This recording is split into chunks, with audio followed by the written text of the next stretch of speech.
Hope everyone's having a pleasant afternoon. It's a beautiful Saturday in September, the middle of the month. We're here in Southeast Michigan, Ann Arbor area, home of the 2023 World Champion Michigan Wolverines. Although the way this year is going, it's not clear exactly what we're going to do or what we're going to win.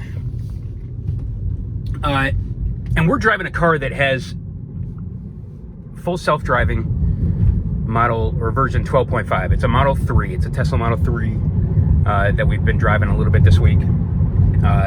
And again, it's got 12.5. Our car only has 12.3. And there's a big difference between FSD 12.5 and FSD 12.3. A huge difference. Just in terms of the visualization, it's a lot better. And you can tell the car has a lot more situational awareness and a lot more clarity and a lot more fidelity because they just keep improving it little by little by little.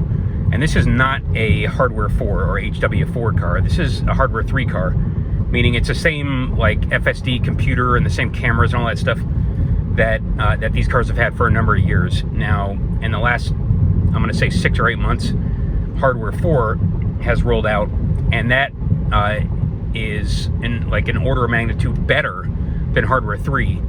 And a lot of people say, you know, Tesla's going to stop improving FSD on the hardware 3 cars, but it's not clear that that's the case, or that it's going to be the case anytime soon, because again, I mean, 12.5, it is astonishingly good. And we'll jump off here at a traffic circle so you can see how well it navigates these things. As smooth as a human being, or more so. It's extraordinary how well this thing deals with like unexpected situations. You know, we were at the airport earlier today, and when you come out of the Detroit airport, you know, you come up on Interstate 94, and if you take a right, you get on Interstate 94 East headed into Detroit. Not that you really want to, but if you go under it and then take the next on-ramp, that puts you on Interstate 94 headed west, like toward Ann Arbor, toward Chicago. All right, so we're going to jump off the highway here and go into a pretty complex traffic circle. And you'll see how well the car navigates it. Okay, this is taking us off the route, and it's going to have to get on the route. Okay, so FSD is re-engaging. And we're going into this, again, it's a pretty challenging traffic circle. Multiple entrances, multiple exits, lots of crossing over, and a lot of complexity. You're driving into the sun, you know, right about now. This thing is brand new. It's only been here about a month, and this car navigated through that traffic circle without hesitation and without any difficulty at all. Again, super impressive. Now we're on a side road. We're on something called Whitmore Lake Road. No big deal. I guess the car decided it would take the side road for a while. Now, like I said, when you jump on 94 West coming out of the airport, normally you'd be in the right lane to take an on-ramp that's like an exit on the right. But in this case, today, the right lane was blocked with traffic cones because they were doing construction, or I should say traffic barrels, you know, like the ones that are about 3-4 feet tall. And normally, I'm going to say in FSD 12.3, the one that we have in our Model S, the car would get kind of tripped up by that. And this thing, again, 12.5, it didn't hesitate for a minute. It just sort of slid over to the middle lane and waited for a gap to open up. And sure enough, there was a gap that you could go into that they had left. So you could jump on that on-ramp, and the car just figured it out, took, you know, shot the gap and jumped onto that on-ramp, again, as smoothly and quickly as a highly trained driver would. Again, no hesitation, no, you know, yank it on the steering wheel or anything like that. It just figured it the F out and got us on the highway. No drama. And you would think, if you didn't know it, if you were a passenger, you wouldn't even know the car was driving itself, because that's how smooth it was. You would think a person was driving it. Again, through an unexpected through something that's not on the map, through something the car had no reason to think was going to happen. And again, it just figured it the F out, found that gap in the traffic barrels, and hit the on-ramp and got us on the highway. No drama. Now, there are a couple of things still that it has a little bit of difficulty with. And I noticed on this thing, the Model 3, it's got some trouble when you're on, like, say you're in the middle lane on the highway and you want to get into the passing lane. In our Model S, normally you just get on the blinker and, you know, the car will find a gap and go into it. And you don't have to keep the blinker on for very long because it just takes the hint. But this thing here, the Model 3, again, with FSD 12.5, that's entirely the car, by the way. That was without any help from the driver. FSD 12.5, it just, it makes you keep the blinker on until you're like 90% all the way into the lane that you're trying to change into. And if you let off the blinker, when you're only like halfway into the other lane, it'll immediately like swerve back into the lane that it was in. And it's kind of surprising and sort of unexpected and unpleasant. And it's like, hey, you can tell what the driver's intention is because the driver is on the blinker and the driver wants to change lanes. So for instance, we'll do it now. You get on the blinker, the car decides to change lanes, and then you let off the blinker. Okay, in this case it completed it. Let's try it again. Let's come back this way.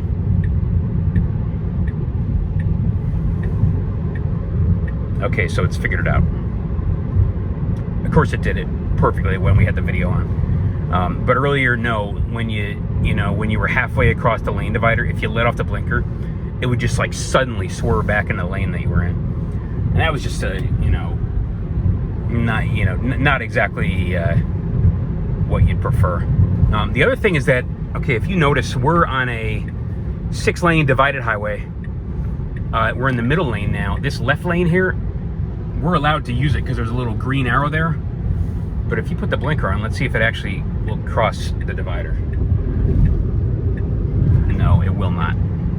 And so the car doesn't recognize the fact that you're actually allowed to cross the divider into that left lane. Again, you see the green arrow there?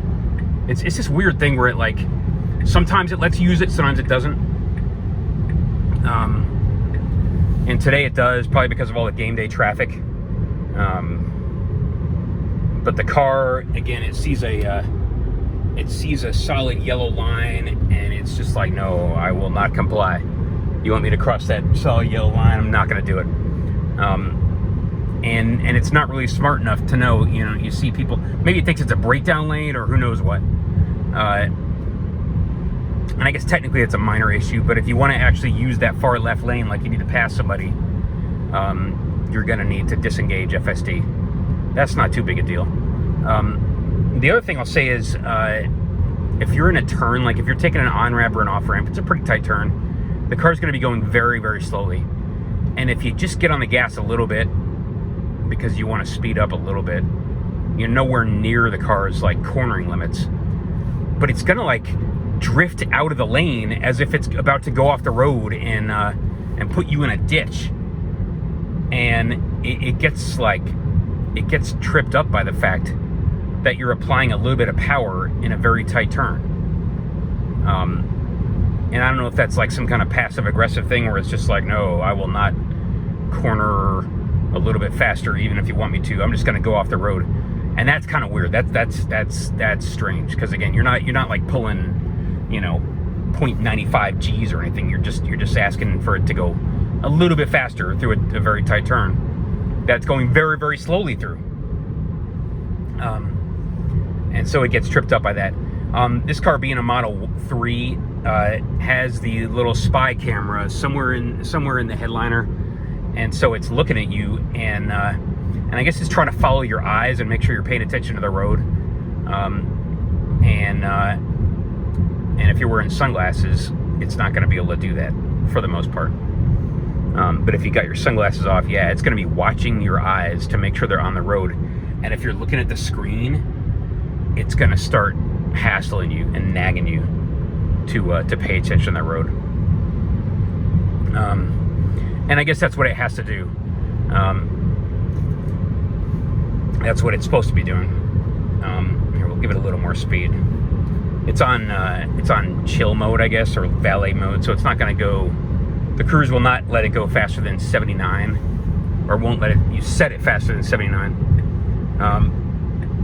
and then the absolute limit is 85, and that's fine. You don't usually need to go faster than 85. Although sometimes when you're passing someone who's going like 75 and they're holding up traffic in the left lane, yeah, you need to go substantially faster than them. And the fact that you're limited to 85 in this thing, in our minds, creates a safety issue.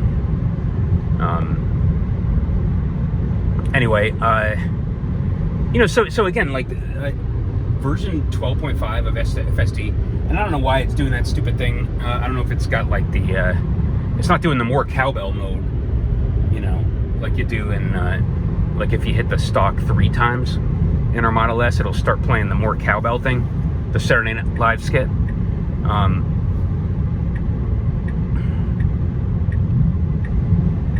Yeah, you see there, we hit the blinker, it started to change lanes, and then we let go of the blinker, and it like swerved back in the lane that we were in. That's what we were talking about earlier. A couple other things.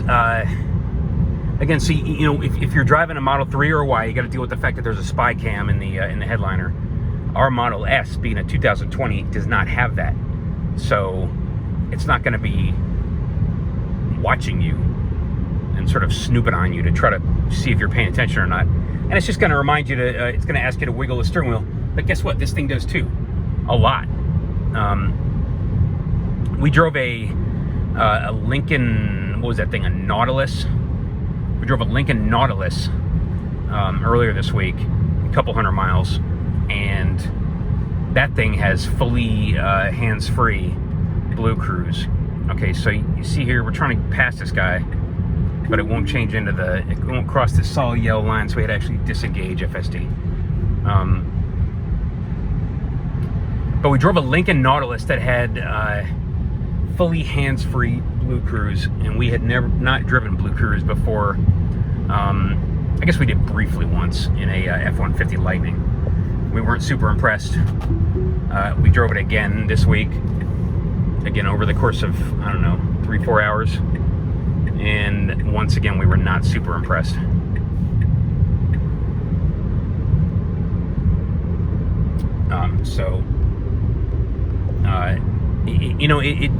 It drove competently, but nowhere near as well as FSD.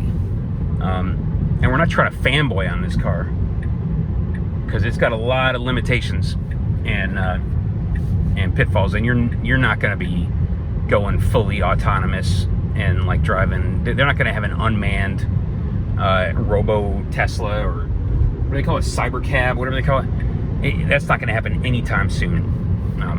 It does this other thing where it keeps trying to get out of the right lane, and it's like, no, stay in the right lane unless you're passing someone. But it's going to constantly try to get out of the right lane, because I guess it thinks it's better to be in the passing lane than the right lane. I don't know. Our car does that too. The FSD 12.3 does that, and I guess 12.5 does that as well. But no, the Tesla full self-driving is not going to be ready anytime soon to be fully autonomous. But at the same time, it's a lot better developed and a lot more competent and a lot more intelligent and safe than the Ford Blue Cruise, which is fully hands-free. And so if you're thinking, oh, we should maybe get a Blue Cruise car because that thing's hands-free, don't waste your money. It's okay, it's a good party trick, but are you really going to trust your life to a vehicle by letting go of the steering wheel in heavy traffic? Absolutely not. That does not seem like a recipe for a long and happy life.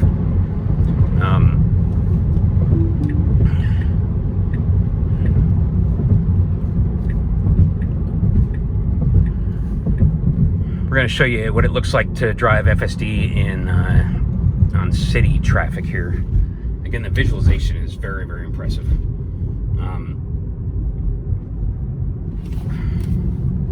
Whereas the car wanted to take the highway, we're going to put you on the streets of Ann Arbor after a victory by the 23 world champion Wolverines, and see how well it does with traffic. It's not like there's a lot of drunk drivers out, because most people don't do that kind of thing here. But it is going to be probably a little bit busy, and there's probably going to be some pedestrians. And it's taking us right through the center of town, right down Main Street to Huron, and then out Huron to where we're ultimately going. But yeah, you see here again, it puts us in the left lane, which in the Western world, in the world where your steering wheel's on the left and you drive on the right, you're supposed to stay on the right until you're ready to pass somebody. And for some reason, the car really, really wants to put you in the passing lane, even when you're going the speed limit or below.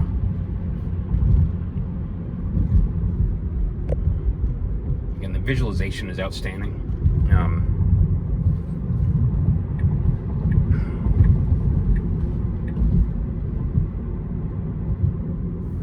Not that you're like paying your money to see cool graphics, but the fact that it can generate that kind of a graphical depiction of what's happening it's like an order of magnitude better than the previous version, 12.3.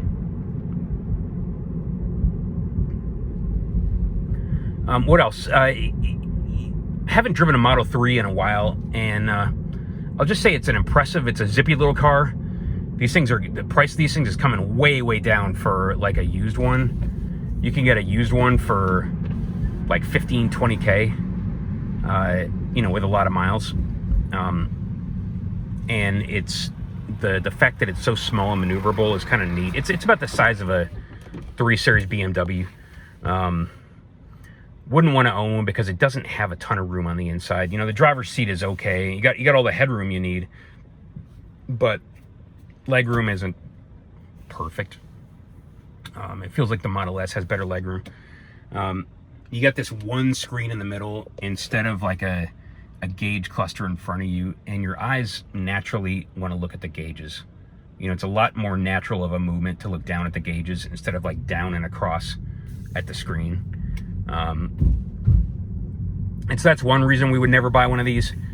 The other reason is the fact that it's got a steel body, and a steel body is going to rust if you live where it's cold out. Let's go a little bit further down. All right.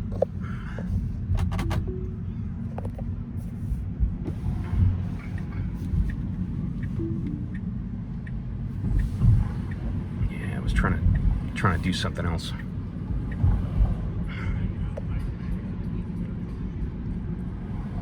It is astonishingly quiet downtown after a football victory. But again, the fact that like all your information and your controls and everything is jammed into this one screen here, it just like, it's too much. It means the map is going to be tiny. It means like you got to look and find your speedometer. You got to look and find your directions. You got to look and find everything, and it's just jammed in there in that landscape mode screen. And in the Model S and the Model X, up through 2020, you had a portrait mode screen, and it was mostly your map, and so it was a gigantic map, very, very detailed, hugely detailed, and I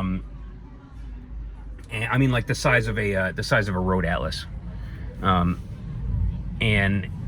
if you're doing a lot of driving, as we do, lots and lots and lots of driving, as we do, it's good to have a big map screen so you can see clearly what's going on, and the primary route and the alternate routes, and all that stuff. And the fact that your map is just kind of, I mean, when FSD is on, your map is like way off in the corner, and it gives you no information at all. So that's kind of disappointing.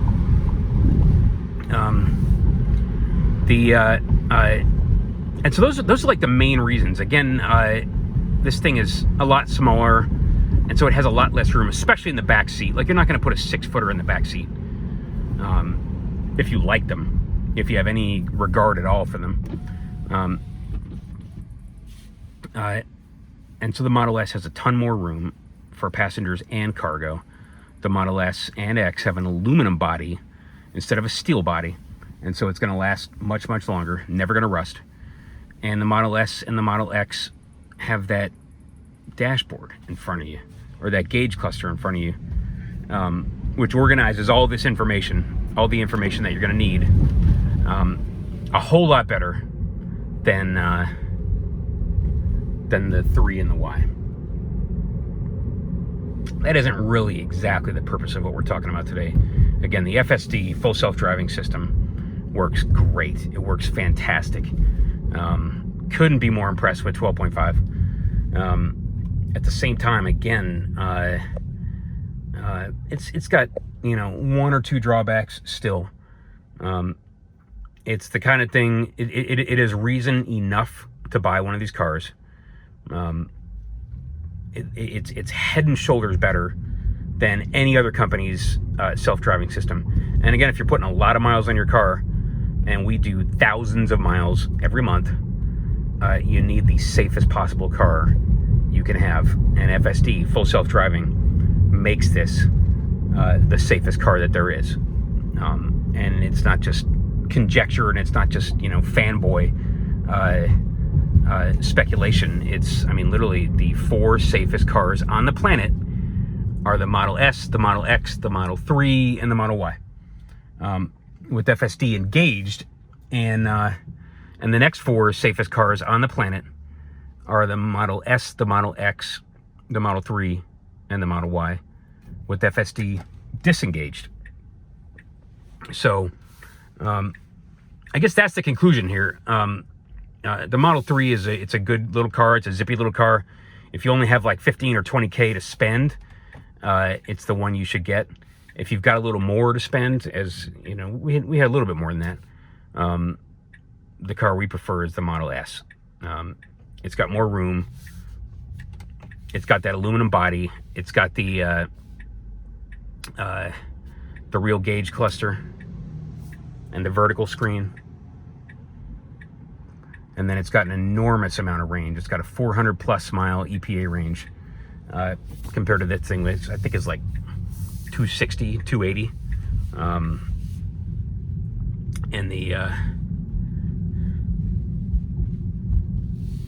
And then I think the long range Model 3 is like the long range Model 3 is like 350 or so, but it doesn't give you the absolute best range or biggest battery. So anyway, hope that helps. Again, FSD 12.5 works very, very, very well, and we're super impressed, and we would just like to see it eventually roll out on the Model S, on the older Model S, like the one that we have. All right, thanks everybody. We'll talk to you later. Have a great day.